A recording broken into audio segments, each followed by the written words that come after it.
어제 제 연설 중에 역대급 망언이 있었습니다. 진짜 귀를 의심했습니다. 제 연설이 마음에 들지 않는 것은 알겠는데, 소리 지르고 항의하는 건 알겠는데 어찌 이런 말을 할 수 있습니까? 영상 한번 보시죠. 자극해 위기 상황을 만들고 위기 상황을 이용해 민주주의를 죽이려는 세력이 있다는 것을 노상원 수첩을 통해 알게 되었습니다. 노상원 수첩이 현실로 성공했더라면 이재명 대통령도 저 정청래도 이 세상 사람이 아니었을 것입니다. 아니 제발 그래 됐으면 좋았을 텐데. 불기의 계기 되었을 것입니다. 아니 제발 그래 됐으면 좋았을 텐데.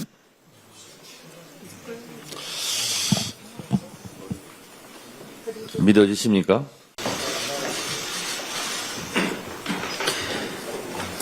정청래 당대표의 속개 선언으로 더불어민주당 제157차 최고위원회를 속개하겠습니다. 회의를 속개하겠습니다.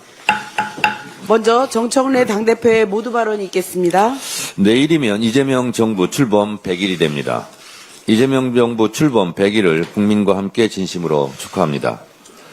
행동하는 양심, 깨어있는 시민의 힘이 합쳐져서 빛의 혁명을 이뤘고, 빛의 혁명과 나란히 이재명 정부가 대한민국의 새로운 역사를 써가고 있습니다. 광화문 촛불로, 여의도 응원봉으로 내란의 어둠을 몰아내 주신 국민 여러분들께 다시 한번 감사드립니다. 이재명 정부 100일은 A의 약점을 주기에 충분합니다. 국민께서 가장 큰 변화를 체감하는 분야는 단연 경제입니다. 이재명 정부 출범만으로 경제는 안정되었고 코스피는 3,200으로 뛰었습니다.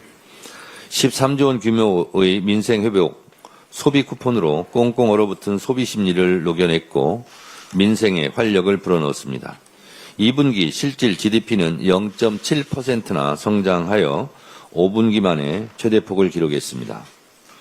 특히 압도적인 만점 분야는 외교였습니다. 취임 10일 만에 G7 정상회의에 초청받아 9개국 정상들과 회담을 가지며 대한민국이 내란을 극복하고 정상국가로 이미 복원하였음을 세계만방에 보여주었습니다.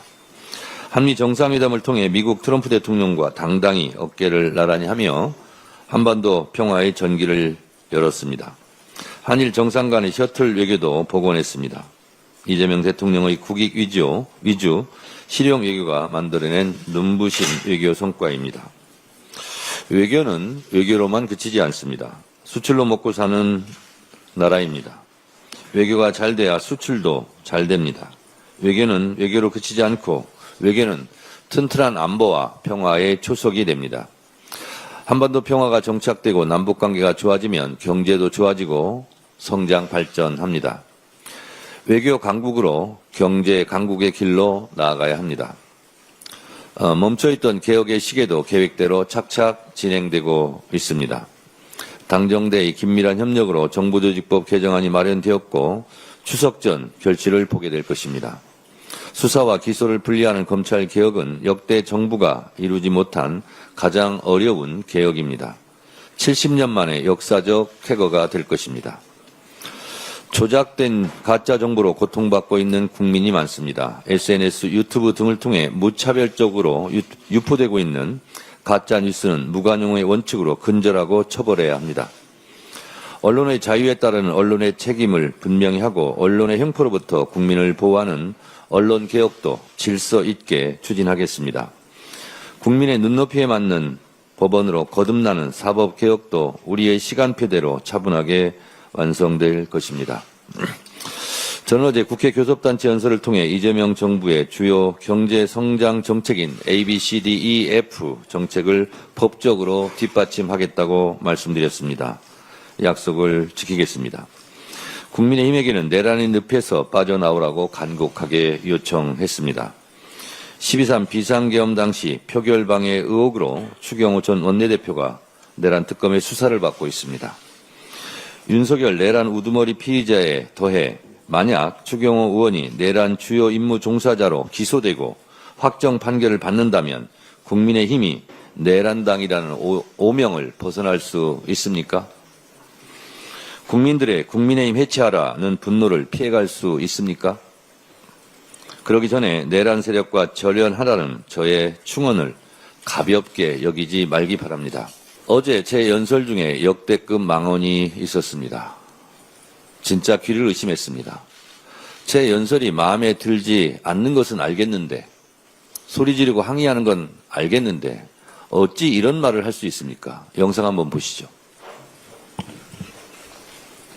자극해 위기 상황을 만들고 위기 상황을 이용해 민주주의를 죽이려는 세력이 있다는 것을 노상원 수첩을 통해 알게 되었습니다. 노상원 수첩이 현실로 성공했더라면 이재명 대통령도 저 정청래도 이 세상 사람이 아니었을 것입니다. 아니 제발 그래 됐으면 좋았을 텐데. 불기의 계기 되었을 것입니다. 아니 제발 그래 됐으면 좋았을 텐데.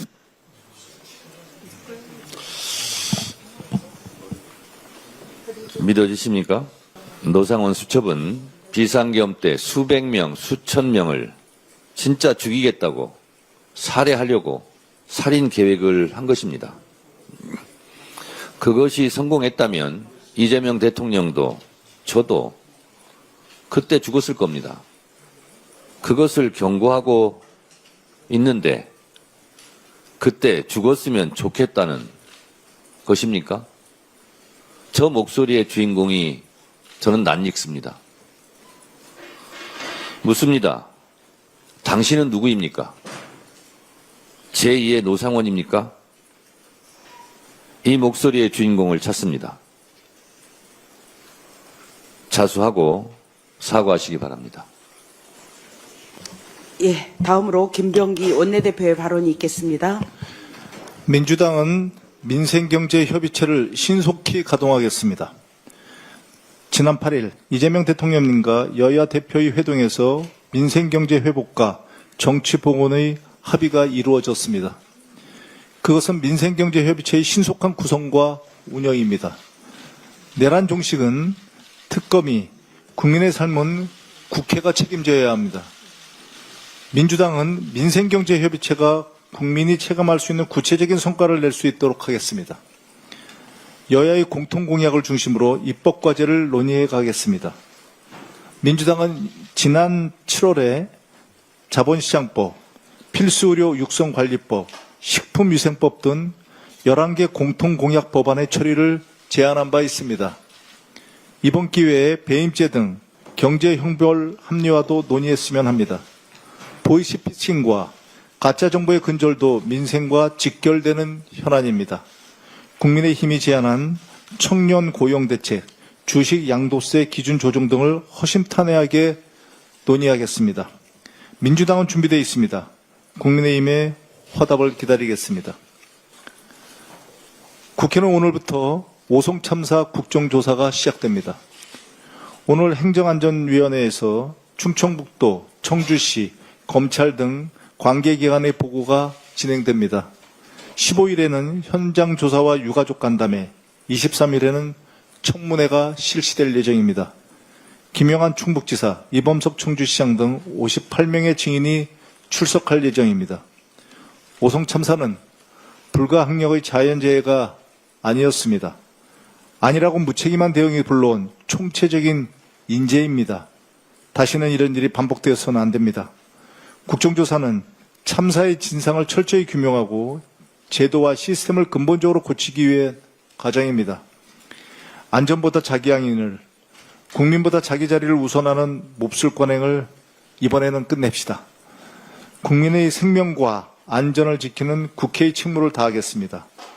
다시 한번 14분 희생자분들의 명복을 빕니다. 사랑하는 가족을 잃고 큰 슬픔을 감당하고 계시는 유가족 여러분께 깊은 위로를 드립니다. 이상입니다. 다음으로 전현희 최고위원의 발언이 있겠습니다. 내일 이재명 대통령 취임 100일 기자회견이 열립니다. 인수위 없이 숨가쁘게 달려온 이재명 정부의 지난 100일은 내란으로 상처 입은 국민의 마음을 치유한 시간이었습니다. 전쟁의 상흔을 딛고 일어선 한강의 기적에 이어서 내란의 상처를 극복하는 국민 주권의 기적에 전 세계가 주목하고 있습니다. 세계를 깜짝 놀라게 할 K 대한민국의 미래를 펼쳐나가는 이재명 정부를 민주당은 당정 원팀으로 확실하게 뒷받침하겠습니다. 불체포 특권 포기 서약으로 자승자박한 권성동 의원의 구속은 사필 규정입니다. 뚜렷한 범죄 혐의와 증거를 쫓는 특검의 적법한 수사를 두고 터무니없이 정적 탄압 운운하며 비난하는 권성동 의원은 가뭄에 시달리는 강릉 시민들에게 부끄럽지 않습니까? 윤석열 정권에서 권력을 믿고 호가호위했던 친윤 실세 권성동 의원의 통일교 관련 부패범죄 진상이 서서히 드러나고 있습니다. 권 의원이 진정 떳떳하다면 공언한 대로 불체포 특권 뒤에 숨지 말고 특검 수사에 적극 협조하기 바랍니다. 윤석열 김건희 정권의 방송 장악을 위한 방송 탄압 실체를 끝까지 추적해서 엄단해야 합니다. 윤석열 정권의 방송 장악 음모의 최대 피해자였던 MBC, YTN 언론노조가 어제 윤석열, 김건희 등 주요 책임자들을 특검에 고발했습니다. 2022년 9월 전국민 강제 듣기 평가 시험을 치르게 했던 MBC 바이든 날리면 사건은 윤석열 정권의 방송 장악 신호탄이었습니다. 건진 법사가 윤영호 통일교 세계본부장에게 보낸 MBC를 없애려고 하는데 강하게 밀어붙여라. 피바람도 좋다라는 취지의 문자대로 윤석열 정권은 감사원, 검찰, 방통위 등 권력기관을 앞세워서 전방위적인 MBC 탄압을 자행했습니다. 특검 수사 과정에서 확인된 YTN을 인수할 수 있도록 조치하려 한다는 건진 법사의 또 다른 문자대로 30년 공적 보도 채널 YTN은 국힘 의원과 방통위까지 동원되어 유진그룹에 불법 매각되었습니다. 국민의 눈과 긴 언론의 재갈을 물리고 민주주의의 근간인 방송의 자유를 말살하는 일이 다시는 일어나서는 안 됩니다. 언론과 방송의 독립성 보장은 민주주의의 기본 근간입니다. 특검은 윤석열 정권이 자행한 방송 장악 범죄 행각을 낱낱이 밝혀서 다시는 이런 일이 일어나지 않도록 법의 심판대에 세우기 바랍니다. 윤석열 정권의 사냥개를 자처하며 정권을 옹호하고 야당 탄압에 앞장섰던 대표적인 기관 중에 하나가 감사원이었습니다. 그 중심에 있었던 사람이 최재해 감사원장입니다. 건익위원장 시절에 저에 대해서 정치적 표적 감사를 자행하며 탄압에 앞장섰던 최재해 감사원장이 직권남용과 협박 혐의로 공수처에 고발된 지 3년 만에 늑장 소환 통보를 받았습니다. 만시지탄입니다. 이미 감사원 최고 의결기구인 감사위원회의 무혐의 불문 결정에 이어서 검찰의 무혐의 종결 처리로 거듭 확인된 저의 무고함은 곧 최재 감사원의 유죄를 의미합니다. 공수처는 더 이상 지체하지 말고 감사원 불법 감사 수사를 신속히 처리해야 합니다. 최재 원장과 야합해서 감사원을 권력의 하수인으로 전락시키고 정치 사냥을 일삼은 유병호 감사위원, 최달령 전 사무총장도 일벌백계해서 정치감사원이 국민의 감사원으로 바로 서기 바랍니다. 이상입니다. 다음으로 한준호 최고위원의 발언이 있겠습니다. 네, 요즘 내란 정권 출신 기관장들 사이에서 새로운 유행이 번지고 있는 것 같아서 이에 대해서 짧게 논평하겠습니다. 이들이 느닷없이 기자회견을 열어서 피해자인 양 대국민 호소를 하고 있는 것인데요. 광복은 연합국의 승리로 얻은 선물이라고 망언을 한 김영석 독립기념관장이 그제 국회에서 감히 기자회견을 열었고, 어제는 이진숙 방송통신위원장이 정부 조직 개편안에 대해서 왈가왈부하는 말을 얹었습니다. 평가는 조금 뒤로 하고 내용을 좀 살펴보겠습니다. 방송통신위원회를 방송미디어통신위원회로 개편하는 방안을 두고 이진숙 위원장은 이진숙 축출법이라고 명명을 했습니다. 방통위의 기능과 역할에 한계가 있다는 지적이 지속적으로 제기가 되어 왔고, 그래서 언론개혁의 일환으로 방통위를 개편하겠다는 것인데, 고작 이준숙 위원장 하나 내쫓지 못해서 정부 조직을 뜯어 고치는 줄 아십니까? 요즘 말로 이런 것을 자아가 비대하다라고 하던데, 이준석 위원장 본인이 뭐라고 저희가 그런 짓을 하겠습니까? 당신 때문에 희생된 사람들과 망가진 언론 환경에 대한 대가는 아직 그 이자조차도 못 치른 것 같은데 헛된 꿈이 아직도 남아있나 봅니다. 어제 과방위 법안 소위에서 방송미디어통신위원회 설치를 위한 방통위법 개정안이 처리가 됐습니다.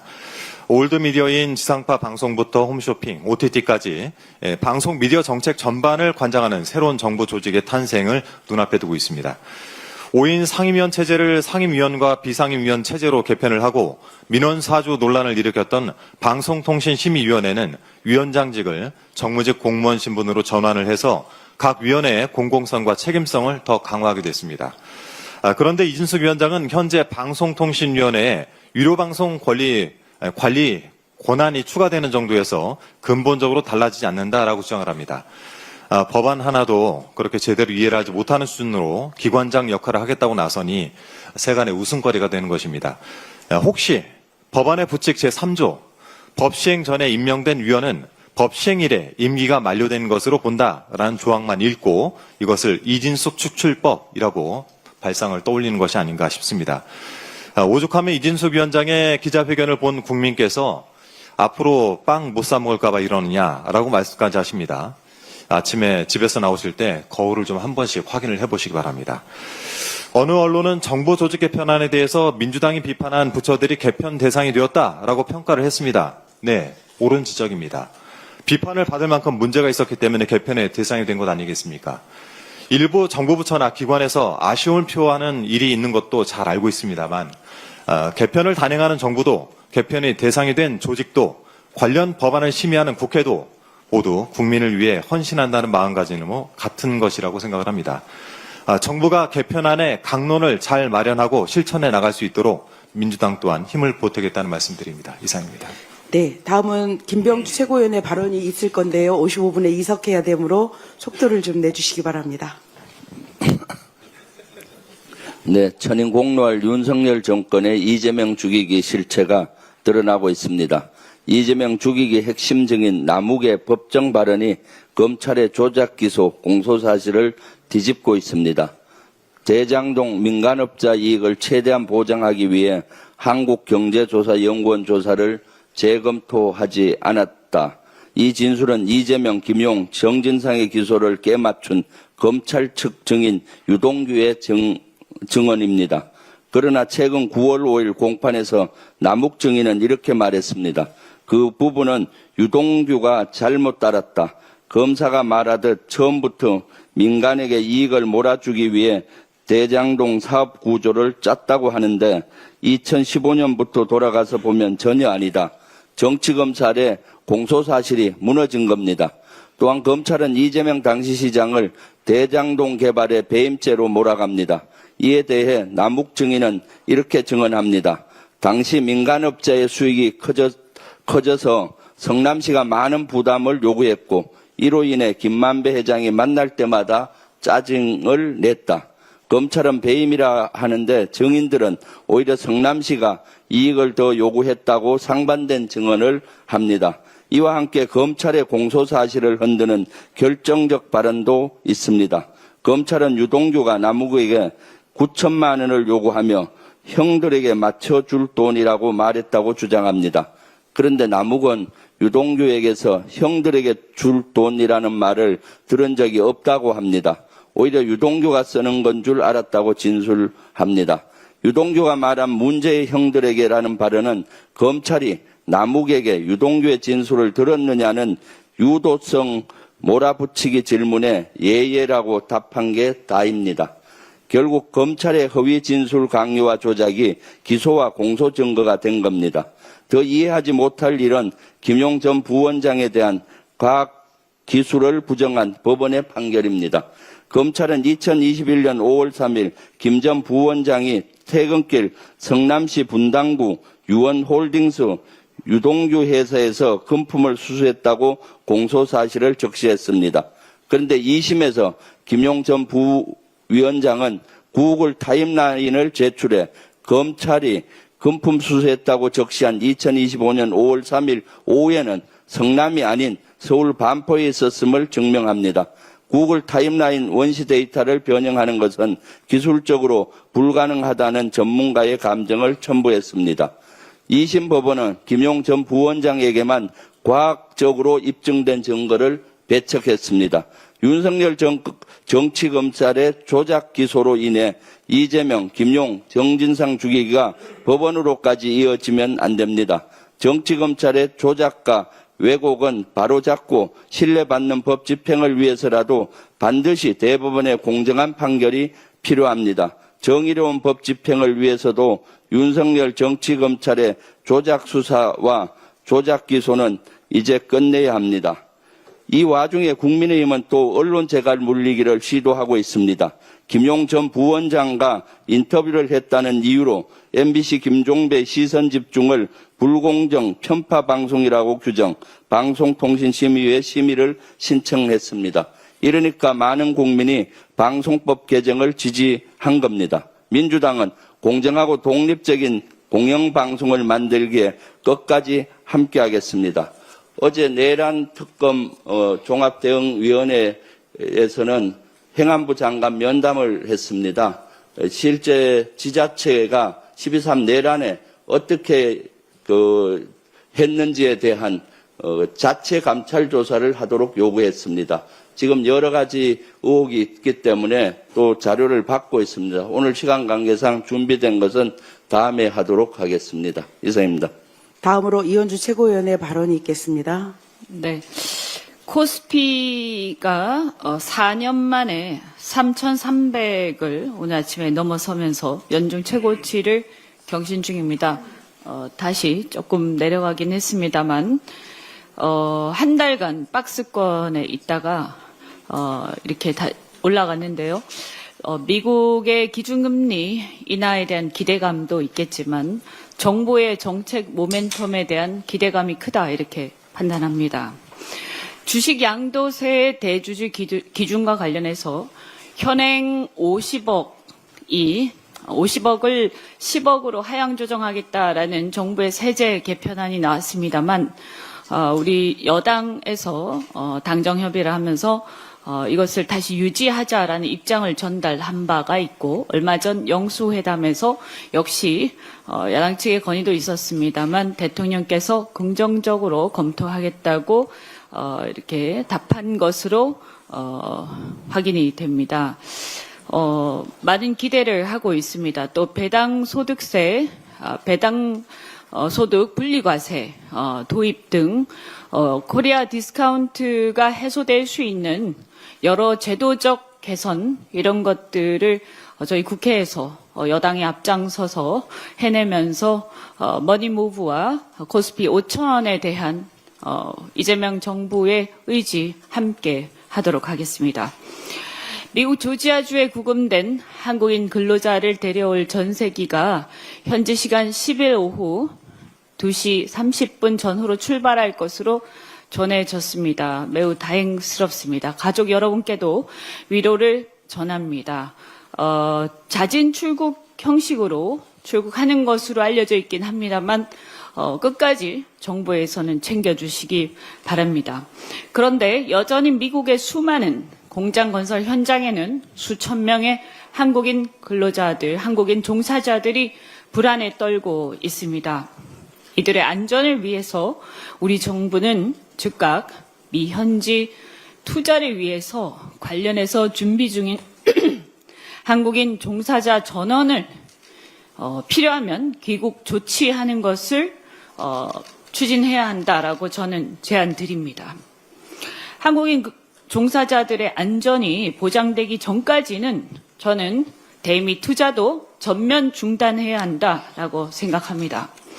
이미 말씀드렸다시피 한미 간에는 전략적 산업 동맹 관계 구축 시점입니다. 그런데 이번 사태는 아무리 우리 기업 측이나 우리 종사자들에게 좀 부적절한 관행이 있었다라고 하더라도 쇠사슬과 족쇄 이런 것들이 우리 국민들에게 적나라하게 보여졌고 이것을 본 우리 국민들은 충격에 빠졌습니다. 해도 너무한다라는 생각을 하지 않을 수 없습니다. 저는 한미 간의 긴밀한 협력에 큰 시너지를 시종일관 강조해왔고 미국 중심의 국제 질서를 존중하는 입장입니다. 하지만 주권 국가로서 대한민국 그리고 우리 국민의 안전보다 중요한 것은 없다라고 생각합니다. 국민의 안전은 협상의 지렛대가 될 수 없습니다. 이번 구금 사태가 관세 협상의 연장선에 있는 무언의 압박이란 분석도 있습니다. 관세 협상이 아직 마무리되지 않았고 향후 후속 협상을 앞두고 있는 상황에서 또다시 우리 국민의 안전이 인질이 될 우려가 있습니다. 실제 미국 국토안보 장관은 훨씬 더 많은 단속 작전을 보게 될 것이다 라고 엄포를 놓고 있는 실정입니다. 따라서 국민이 안심할 수 있을 만한 미국 측의 확실한 약속이 있기 전까지는 공장 건설을 잠정 중단하고 비자 쿼터, E4 신설 등 해법부터 분명하게 마련할 것을 우리 정부에게 요청드립니다. 이미 영킴 등 관련 법을 발의해 놓은 상태로 알고 있습니다. 미국 측이 대한민국 국민의 안전을 협상의 지렛대로 삼았다면 우리 정부 역시 대미 투자를 지렛대로 삼고 협상에 임해야 할 것입니다. 미국 내 불확실성이 가중되면서 대미 투자 리스크는 날로 커지고 있습니다. 심지어 한국 기업들 사이에서는 미국에 가성비 낮은 공장을 짓느니 차라리 관세를 내면서 수출하는 게 낫다라는 하소연까지 나오고 있는 실정입니다. 더구나 상호 관세를 미국 대통령이 일방적으로 부과한 행위에 대해서 미 연방법원이 연방헌법 위반 여부를 심사하고 이미 대법원에 지금 계류 중에 있는 것으로 알고 있습니다. 이미 산자위에서는 이 문제에 대해서 지적이 있었는데 연방법원의 판결에 따라서 관세 협상이 폐기될 수도 있다라는 상황임을 우리 정부는 협상 시 감안해서 이 상황을 얘기를 꼭 하시기 바랍니다. 이러한 불확실성이 우리 투자를 위축시키고 불안을 가중시키고 있습니다. 이재명 대통령께서도 어제 국무회의에서 우리 국민과 기업 활동에 부당한 침해가 가해지는 일이 재발하지 않길 바란다는 말씀을 하셨습니다. 미국과 한국 간의 관계는 굉장히 오래된 동맹 관계입니다. 하지만 우리 주권과 국민들의 안전에 우선할 수는 없다. 다시 한번 말씀드립니다. 상호 신뢰를 토대로 안정적인 경제 협력이 이루어질 수 있도록 양국 정부가 노력해 줄 것을 촉구합니다. 예, 마지막으로 황명선 최고위원의 발언이 있겠습니다. 이재명 대통령과 여야 양당 대표 간 만남에서 민생경제 협의체 논의가 있었습니다. 민생경제를 살리는 일은 더 이상 미뤄서도 안 되는 과제입니다. 민생 앞에 좌우도 없고 국민 앞에 여야도 없습니다. 정치적 대립을 넘어 국민이 체감할 수 있는 변화를 만들어가는 것은 우리의 책무입니다. 민주당은 오직 민생으로 답하겠습니다. 민생을 살리는 길에 앞장서겠습니다. 민생은 민주당입니다. 이상입니다. 예, 이상 발언을 모두 마치고 당대표께서 회의를 폐하하시겠습니다. 서삼석 최고님 준비해 오신 거 있을 텐데. 오늘은 72번째 맞는 해양 경찰의 날입니다. 우리 해양 주권 수호와 또 어민들 또 바다를 지키는 해경 임직원과 그 구성원 가족들께 위로와 감사의 말씀을 드립니다. 이상입니다. 네. 다음번에는 우리 서삼석 최고위원 발언서를 좀 앞으로 해서 충분하게 발언할 수 있는 기회를 드리도록 하겠습니다. 네, 회의를 마치겠습니다.